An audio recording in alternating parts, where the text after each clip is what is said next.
C'est génial. Bonjour.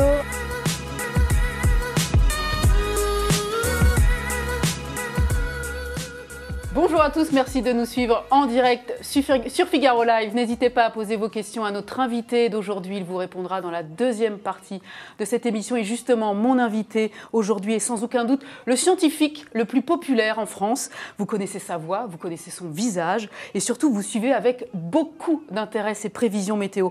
Bonjour Louis Baudin. Bonjour. Merci d'être ici aujourd'hui. Je suis très heureuse de vous accueillir aujourd'hui au Figaro. Je le rappelle, vous êtes ingénieur prévisionniste et responsable du service météo de TF1. Et depuis 2002, vous assurez chaque matin le bulletin météo sur RTL. Vous venez de faire publier le livre que nous voyons au bout de cette table, Les pourquoi de la météo, pour mieux comprendre cette météo qui nous entoure et qui nous laisse parfois pour le moins perplexes, on va dire. On va en parler de ce bouquin dans quelques minutes. Mais avant, j'aimerais qu'on revienne avec vous sur l'actualité qui fait la une ces derniers temps, l'actualité météo. C'est l'ouragan Irma, bien sûr, qui a ravagé les îles de Saint-Martin et Saint-Barthélemy aux Antilles. Cet ouragan est considéré comme le plus puissant jamais enregistré dans l'Atlantique. On a l'impression d'avoir vraiment franchi une nouvelle étape, une nouvelle limite. Aujourd'hui, en 2017, qu'est-ce qui pousse la planète à enfanter un monstre pareil ? En fait, il y a plein de raisons. C'est vrai qu'on parle de ces températures très élevées de l'air. Alors tout ça se transmet à la mer, donc on a des eaux de plus en plus chaudes. Et on sait que quand les eaux sont très très chaudes, il y a risque dans certaines zones du monde d'avoir des cyclones. Et c'est ce qui s'est passé là avec Irma. C'est la période cyclonique, c'est le moment où on a les eaux les plus chaudes dans l'Atlantique. Et c'est le moment où, en saison cyclonique, on peut avoir ce type de phénomène. Alors là, il y a eu conjonction de plusieurs choses. D'abord de l'eau très chaude, effectivement, de l'eau encore plus chaude en arrivant aux Antilles ou encore sur le sud des États-Unis, 27, 28, 30 degrés, donc des températures largement au-dessus du seuil où des cyclones peuvent se former. Et puis ensuite, deuxième conjonction, en altitude, ça c'est un deuxième effet qu'on a peut-être un peu plus de mal à percevoir, mais il faut que les vents soient très réguliers, il faut qu'il y ait en altitude toutes les conditions pour que ce cyclone puisse se développer. Et quand les deux sont réunis, eh bien on arrive parfois à ce type de résultat avec un cyclone monstrueux. Alors, il n'est pas forcément le plus monstrueux parce qu'on a déjà eu des cyclones au moins aussi imposants. On en a eu un dans les années 1930, en 1980, mais en tout cas c'est clair qu'il est dans le trio tête des plus violents. On ne peut pas nier que c'est l'effet du changement climatique dont on parle depuis quelques années maintenant, qui est la source de ces augmentations de température des mers, refroidissement en altitude. Oui, alors effectivement, on essaie de trouver la corrélation. Alors c'est toujours le même problème, c'est qu'on a en gros une cinquantaine d'années d'observation avec les satellites, puisqu'avant on ne voyait pas ce qui se passait sur les océans. On a ensuite assez peu de recul quand on remonte plus loin dans les siècles pour avoir la fréquence de ces cyclones. Mais depuis le début du XXe siècle, apparemment, il n'y en a pas beaucoup plus. On voit bien que depuis 2005, on n'avait pas eu beaucoup de cyclones sur l'Atlantique Nord aussi dévastateurs. Il y en avait eu quelques-uns, mais très peu. Et finalement, donc, il n'y a pas de fréquence. Alors, en revanche, on se demande si quand même, avec ces eaux de plus en plus chaudes, ils ne vont pas avoir tendance à se renforcer. Alors, est-ce que c'est le premier d'une série ? Voilà, j'allais vous demander si le caractère extrême et inédit de ce cyclone Irma, ça va devenir finalement la norme à l'avenir ? Alors, c'est ce que certains modèles prédisent. La réalité, pour l'instant, heureusement, ne nous dit pas ça. Donc, restons prudents, mais faisons confiance aussi à la science et à la recherche qui montre qu'en tout cas, on peut avoir un doute. Et je pense qu'aujourd'hui, c'est la leçon qu'il faut en tirer. C'est-à-dire que peu importe, savoir s'il y en aura beaucoup plus, ça existe. Donc, c'est suffisamment inquiétant, ou en tout cas, c'est suffisamment probant pour nous dire que, il est temps qu'on fasse attention à la planète, il est temps qu'on prenne les bonnes mesures pour soit limiter le réchauffement, pour moins polluer, et en tout cas pour s'adapter. Ça veut donc dire que les cyclones existent depuis tout le temps. Donc, quand on est sur l'arc antillais, on sait que régulièrement, il y avait Hugo en 1989, on va avoir un cyclone, alors aussi violent peut-être pas, mais en tout cas très violent, avec des effets dévastateurs sur les îles en matière d'habitation, en matière de vie. Donc il y a à s'adapter à ça. Est-ce qu'on continue à construire sur ces îles ? Est-ce qu'on le fait différemment ? Est-ce qu'on accepte tous les 15 ans d'avoir à reconstruire avec une solidarité nationale ou internationale ? Mais voilà, ça pose ces questions-là. Oui, vous parlez d'une adaptation, mais la bascule, elle se fera peut-être pas tout de suite, évidemment. Il faudra peut-être des années, voire des siècles, avant que peut-être que le revirement se fasse dans le bon sens. En attendant, est-ce qu'il faut s'attendre à ce que les cyclones, les ouragans soient de plus en plus puissants, de plus en plus violents ? On peut penser qu'avec le réchauffement, avec des eaux de plus en plus chaudes, oui, que quand un cyclone se produise, il soit plus violent. Mais c'est très compliqué parce que l'an dernier, on avait des eaux aussi chaudes sur l'Atlantique et puis on n'a quasiment pas eu de cyclone. Donc vous voyez qu'on a besoin d'étudier encore, on a besoin de chercher. Mais bon, la corrélation entre quand même beaucoup plus d'énergie, beaucoup plus de chaleur et des orages et des cyclones plus violents, bon, ça paraît assez logique. Voilà. Et justement, à propos de cyclones et d'ouragans extrêmes, est-ce qu'on sait aujourd'hui, avec les technologies auxquelles on peut accéder aujourd'hui, quelle amplitude maximale pourrait atteindre un ouragan dans les décennies et les siècles à venir? Alors on essaie, évidemment, la modélisation, sauf que ça ne résiste pas à la réalité. Donc on a encore continué à chercher. Vous avez vu que sur la trajectoire, par exemple, on était encore un peu imprécis, notamment sur le cyclone José, qui est finalement passé un peu plus loin. Et puis même Irma, au début, on s'attendait à ce qu'il passe plutôt sur l'est de la Floride, du côté de Miami. Puis en fait, il est passé plutôt sur l'ouest. Du coup, ça a eu des conséquences un peu, je fais attention à mon propos, un peu moins graves du côté de Miami. Donc vous voyez qu'on a encore à travailler, on a encore à comprendre ces énergies. Puis on est encore surpris. On devine ou on essaie de voir quand un cyclone va se former. Puis après, on regarde quelle amplitude il va prendre. Mais on a toujours une fourchette d'incertitude. Donc prédire à l'avenir des cyclones encore plus violents, on est au stade de la recherche. Alors, ce sont des hypothèses pour l'instant. Pour l'instant, on est à des hypothèses. Mais les chemins qui sont en face de nous peuvent être totalement opposés à ce qu'aujourd'hui on imagine que va être l'avenir, presque. Pas totalement opposés. Je pense que quand même le dérèglement qui se produit sur la planète ou qu'on voit comme tel, on ne va pas d'un seul coup, par exemple, avoir des cyclones en Europe ou sur la France. On ne va pas avoir des cyclones remonter au-delà du 45e avec autant. Donc voilà, tout ça ne va pas se faire d'un coup. Et puis j'espère que de toute façon, l'homme aura agi avant et qu'on n'en viendra pas à des extrémités pareilles. Justement, tout à l'heure, un peu plus tôt, vous parliez de peut-être un réaménagement des littoraux. Mais est-ce qu'aujourd'hui, on a des moyens, ou on envisage des moyens humains, scientifiques, pour agir sur la puissance des ouragans, les faire réduire peut-être en puissance ou en volume, et en rapidité et en vitesse? Est-ce qu'il y a des pistes qui sont envisagées, ou est-ce qu'on est définitivement condamné à subir le monstrueux dans les siècles à venir? Là, je crois qu'on est encore condamné à subir le monstrueux. Pourquoi? Parce qu'en fait, les énergies mises en œuvre par la nature dans ces moments-là dépassent largement ce que nous, humains, on serait capable de mettre en opposition, toujours en matière d'énergie. Je prends toujours cet exemple d'un orage. Alors, mon exemple n'est pas forcément très beau, mais il est parlant. Un orage d'été, pas très puissant, un bel orage que l'on connaît tous en été, c'est déjà 5 fois la puissance d'une bombe d'Hiroshima qui est dégagée dans ce moment-là. Alors imaginez à l'intérieur d'un cyclone ou d'un orage monstrueux, c'est mettre en œuvre des énergies qu'on n'est pas capable aujourd'hui de développer et de concentrer pour s'opposer à un tel monstre. Donc voilà, c'est pas pour tout de suite. Alors peut-être que dans un siècle ou 2 siècles, on sera capable de mettre ces énergies-là en œuvre, mais là, pour les décennies qui arrivent, ça ne sera pas le cas du tout.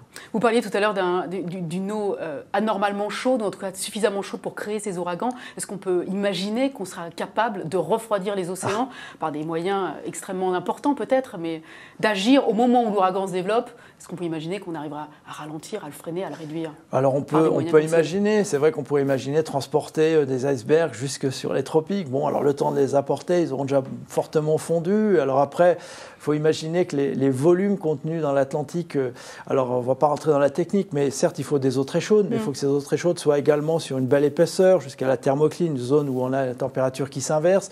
Donc ça veut dire qu'il faudrait en plus que ces eaux froides rentrent dans l'intérieur, si je puis dire, en profondeur de l'océan. Imaginez les quantités de millions de mètres cubes que ça nécessite. Et là Ce sont des hypothèses qui sont farfelues aujourd'hui d'imaginer qu'on serait capable de faire ça. Les scientifiques que vous côtoyez ne pensent pas à des hypothèses comme celle-ci? Non, on ne pense pas à des hypothèses comme celle-ci. Alors on peut y penser en science-fiction, on peut y penser en toute théorie, mais très honnêtement, pour l'instant, en réalité, ce n'est pas encore concevable. Revenons à Saint-Martin et Saint-Barthélemy. On a tous évidemment vu les dégâts provoqués par cet ouragan, les habitants démunis, les paysages lunaires totalement dévastés. Quel sentiment ça provoque chez vous, le professionnel, de voir le résultat d'une météo qui délire? Alors, c'est à la fois monstrueux et en même temps, on a progressé par rapport à quelques années. C'est-à-dire qu'aujourd'hui, au moins, on a pu prévenir. C'est-à-dire qu'aujourd'hui, effectivement, là, il est bien passé sur Saint-Martin, donc on était assez précis. On a vite compris que c'était un cyclone un peu hors norme. Tout ça a été bien annoncé. Après, à un moment, la nature, elle est plus forte que nous. Moi, c'est ça qui me... Et c'est ça le message qui reste autour de ça. C'est-à-dire que qu'il y ait un réchauffement, qu'il soit inéluctable, qu'il y ait de plus en plus, il y aura toujours des moments où la nature sera plus forte que nous. Donc ça veut dire que par rapport à ça, qu'est-ce qu'on fait? Est-ce qu'on l'évite? Est-ce qu'on l'affronte? Comment est-ce qu'on s'adapte? Est-ce qu'il faut avoir un sens de la responsabilité par rapport aux zones cycloniques? Moi, personnellement, en tant que météorologiste, je n'irai pas acheter sur ces îles-là. Voilà, parce que je sais que tous les 15 ans, 20 ans, il y aura un cyclone majeur qui va va dévaster ma maison, qui va dévaster la maison de mes amis, qui va dévaster ma vie localement parce que ça aura un impact majeur. Bon voilà, on l'accepte ou pas, et c'est ce que je disais tout à l'heure, c'est quelque chose qu'on peut totalement assumer en se disant, ben voilà, oui, tous les 15 ans, on met tous dans une cagnotte avec des assurances, avec des systèmes, pour que dans 15 ans, on ait immédiatement les capacités de reconstruire cette île qui va être détruite par un ouragan. On le sait, ça reviendra, ça sera dans 15 ans, ça sera l'an prochain, mais voilà, donc à nous de l'assumer ou de ne pas l'assumer, c'est-à-dire qu'on rend ces territoires-là à la nature en disant, ben, on ne construit plus, notamment on ne construit plus en bord de mer. Mais on en rêve tous de cette belle maison avec la piscine sur le bord de l'eau. Oui, sauf que cette maison au bord de l'eau, c'est la première qui sera dévastée par la montée des eaux au passage d'un ouragan. Voilà, il y a cette discussion. Puis là, j'attends avec impatience de voir ce que l'on va faire, comment on va reconstruire. Est-ce qu'on va refaire les mêmes erreurs? Est-ce qu'on va reconstruire du provisoire? Est-ce qu'on va construire plus solide avec des vraies normes anticycloniques en espaçant les choses? Bon, voilà, on est au milieu de au début de nos responsabilités. Fondamentaux pour l'avenir.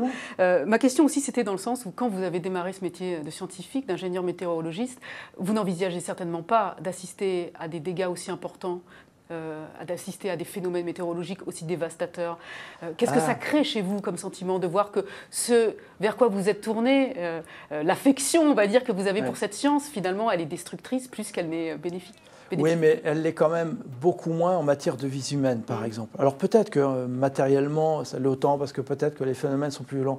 Mais je vous promets, quand on se replonge dans l'histoire, on s'aperçoit, mais ne serait-ce qu'entre le 18e, 19e, 20e siècle, on a eu des effets dévastateurs, on ne se rappelle pas, avec des milliers, voire des millions de victimes. Des crues en Chine au début du 20e siècle ont fait des millions de morts. En France, au début du 20e siècle, il y avait des inondations qui provoquaient des milliers de morts. On oublie ça. Donc, au moins aujourd'hui, mon métier a permis de limiter le nombre de victimes. Et c'est vrai que moi, j'en souviens la dernière grosse inondation qu'il y a eu dans le Var et sur la Côte d'Azur. Rappelez-vous, des caves avaient été inondées, des parcs inondés, qui avait fait une victime. Et moi, je présentais la météo la veille. Je me disais, qu'est-ce que j'aurais pu faire de plus, effectivement, pour qu'il n'y ait même pas cette victime-là. Mais bon, voilà, à un moment, le destin ou l'inéluctable peut arriver, mais déjà, on a énormément progressé sur la prévention. Alors maintenant, qu'est-ce qu'on va faire, effectivement, des effets de cette connaissance? Comment est-ce qu'on va s'adapter? Est-ce qu'on va construire un peu mieux? J'en suis pas certain tout de suite quand je vois l'urbanisation, par exemple, sur la Côte d'Azur, où immanquablement, les prochains orages auront des conséquences beaucoup plus dramatiques. Est-ce que vous êtes inquiet, malgré tout, sur l'avenir, Louis Baudin? Alors je suis inquiet quand l'homme perd ce sens et ce bon sens autour de la nature. C'est-à-dire qu'aujourd'hui, voilà un tel phénomène, j'attends de voir comment on va réagir. Est-ce qu'on est déjà un peu plus civilisé que le coup d'avant, ou est-ce qu'il va falloir patienter encore un peu? Mais en tout cas, il faut qu'on garde ce contact. Là, au moment où on se parle, on est les pieds sur cette planète qui est d'une précarité incroyable. On vit sur un tout petit espace. Apparemment, dans l'univers, il n'y a pas beaucoup d'autres endroits où il y a la même magie de la vie. Donc je crois qu'à partir de là, eh bien, il faut qu'on soit capable à la fois de s'adapter, de retenir que cette planète, c'est notre bien et on ne va pas déménager tout de suite. Donc si on prend bien conscience de ça, si on garde bien ça à l'esprit, si on apprend à vivre comme une seule espèce et pas commencer à se regarder en disant on fait des barrières, on fait des murs, c'est pas le sens de l'histoire.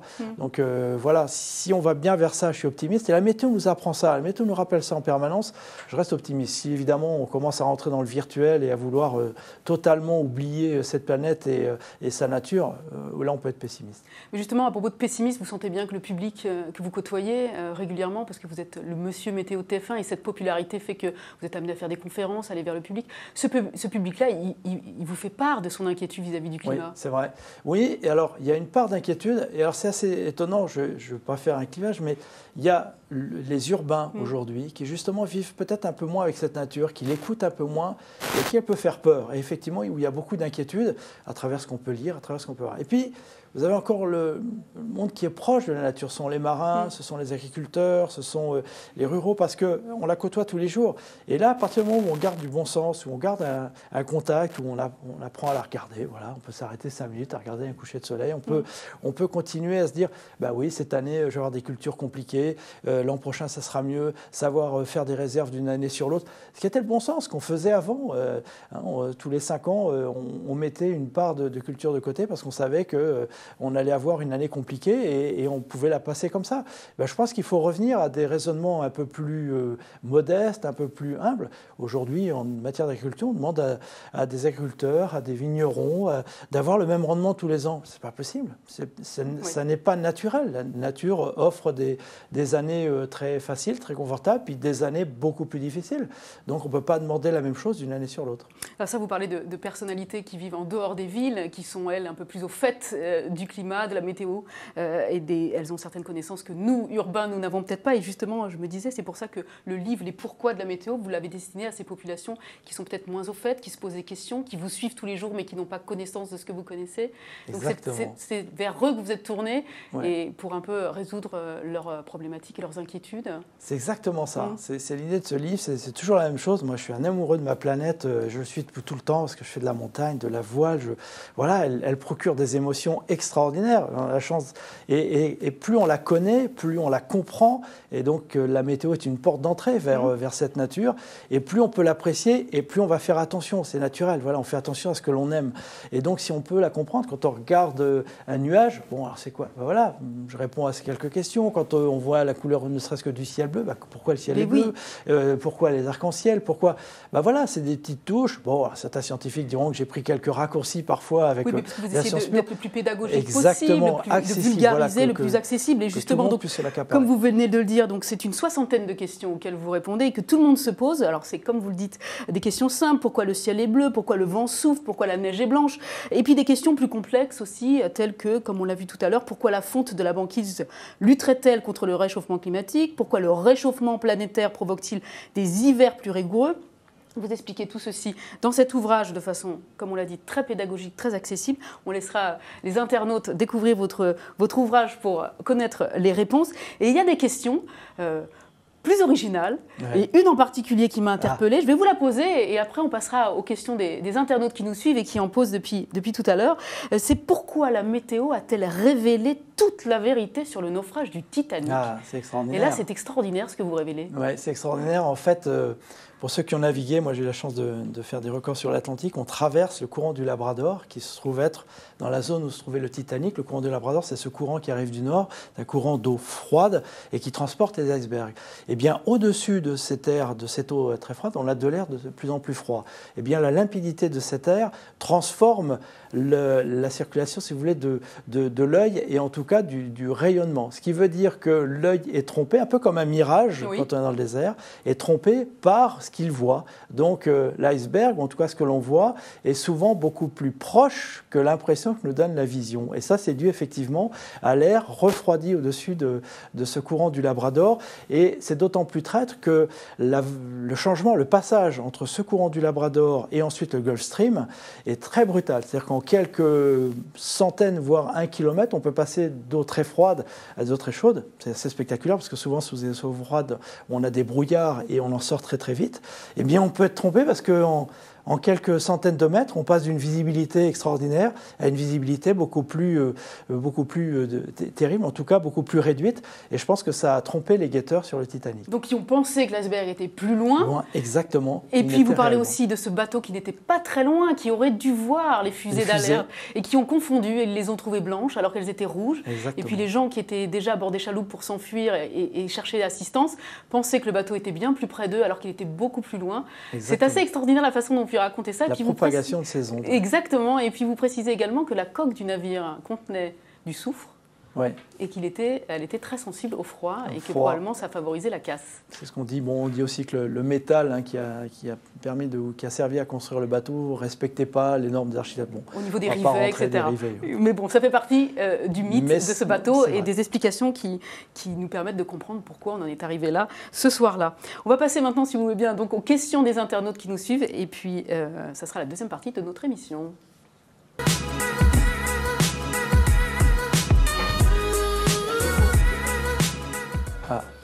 Alors, nous avons Virginie, qui dit « Pourquoi les cyclones sont-ils aussi rapprochés localement ?»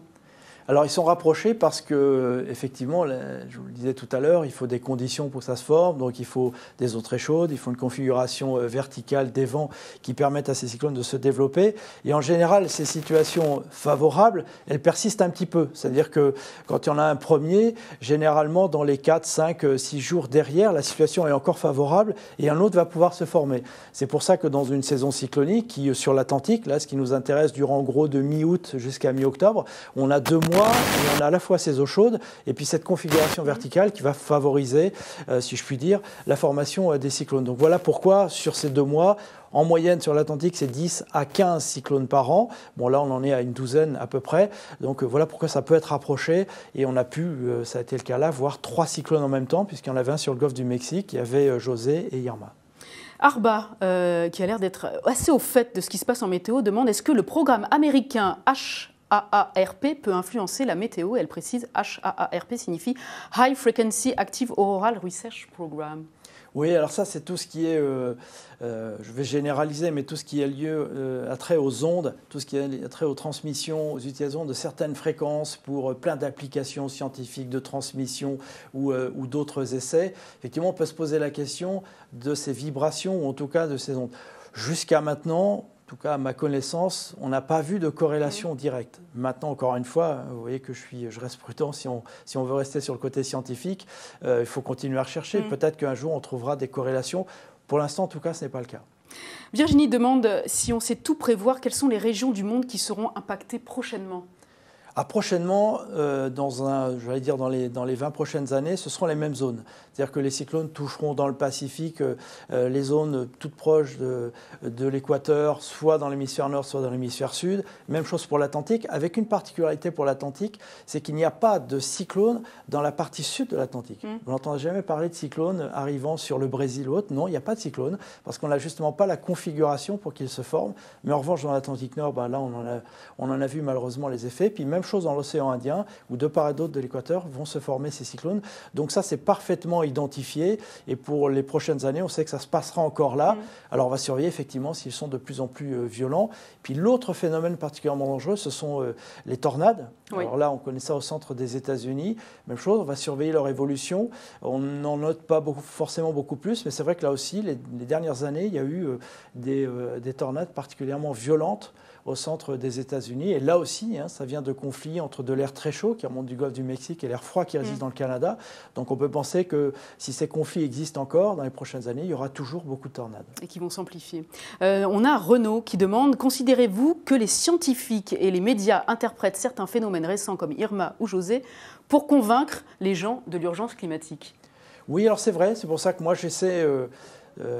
en essayant de garder une parole scientifique, de faire la part des choses dans tout ça. Je crois que ce n'est pas utile de forcer le trait ou ce n'est pas utile de caricaturer. Il y a suffisamment, je pense, de leçons à tirer d'un événement comme ça sans d'un seul coup dire ben voilà, c'est sûr, c'est le réchauffement climatique, regardez les effets. Ça c'est pas vrai scientifiquement. D'ailleurs, même les plus violents contributeurs du GIEC le reconnaissent aujourd'hui en disant difficile de faire le lien entre les deux. Maintenant, on peut logiquement penser qu'avec des énergies plus importantes, les phénomènes puissent être plus importants. Mais bon, en restant prudent, parce que, je vous répète, l'an dernier, il y avait des eaux aussi chaudes et puis il n'y a pas eu autant de cyclones. Donc voilà, il y a plein de paramètres qui entrent en jeu. On va finir avec les commentaires élogieux de Marcel, par exemple, qui dit « La météo de Monsieur Baudin est un bonheur ». C'est très gentil à vous. Gentil, et puis Jordan, qui s'avance, lui, plus loin en disant « Louis, je vous adore, vous êtes meilleur que Laborde, meilleur que Tatiana, vous êtes un pro ». Voilà, oui, moi je suis un météorologiste qui a ensuite basculé vers les médias. Bon, voilà, ça me permet de parler de ma matière et de ma science peut-être avec un peu d'expérience. Mais bon, il y a de la place pour tout le monde. Ça vous touche, ce public oui, ça me touche, qui vous exprime oui, le plaisir de vous voir, de vous écouter. Oui, c'est touchant parce que voilà, c'est un dialogue. Je veux dire, quand on fait ce métier-là, je pense que la première chose, c'est d'aimer les gens. Il faut aimer transmettre, il faut être pédagogue et il faut échanger. Et voilà, quand cet échange, il peut être convivial et on peut faire passer des messages. Et puis dans l'autre sens aussi, vous parliez des conférences que je faisais. Ces conférences-là ont aussi un rôle d'échange. C'est-à-dire que quand on est dans le Tour d'Ivoire, là, à TF1, par exemple, je ne vois pas les gens. Donc j'ai envie d'avoir leur retour et d'avoir leur sentiment. Donc, ouais, c'est important. Merci beaucoup Louis Baudin pour cet entretien. Merci à vous. Je rappelle votre dernier ouvrage, Les pourquoi de la météo, c'est édité chez Albin Michel. Merci à vous de nous avoir suivis en direct et d'avoir posé vos questions à Louis Baudin, notre invité d'aujourd'hui. Et puis on se retrouve la semaine prochaine. Merci. C'est génial. C'est génial. Bonjour.